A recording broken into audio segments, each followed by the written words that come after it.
1933 മുമ്പ് അറബി രാജ്യത്തിലുള്ള മിക്കവാറും എല്ലാ ആളുകളും ഒട്ടകത്തിനെ മേയിച്ചും അതുപോലെ തന്നെ ഹോക്കുകളെ കൊണ്ടു നടക്കുകയും ചെയ്തിട്ടുള്ള ഒരു സന്ദർഭം ഉണ്ടായിരുന്നു.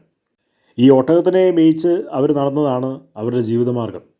ഒട്ടകത്തിനെ എടുത്ത് വളർത്തുക, അവയെ പാലിന് വേണ്ടി കറക്കുക, അവരുടെ ഇറച്ചി കൊണ്ട് വിൽക്കുക, അല്ലെങ്കിൽ സ്വയം ഭക്ഷിക്കുക.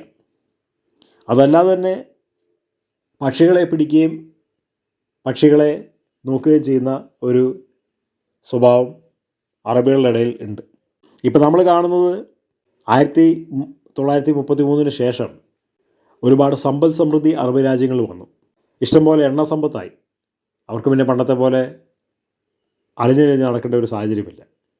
പക്ഷേ ഇപ്പോഴും നമ്മൾ ഈ ഫോട്ടോയിൽ കാണുന്ന പോലത്തെ ഒരുപാട് ഫാൽക്കണുകളെ അവരെടുത്ത് വളർത്തുന്നുണ്ട്. ഇതെടുത്ത് വളർത്തുന്നതിൻ്റെ മെയിൻ ഉദ്ദേശം മറ്റുള്ള പക്ഷികളെ പിടിക്കാൻ വേണ്ടിയിട്ടാണ്.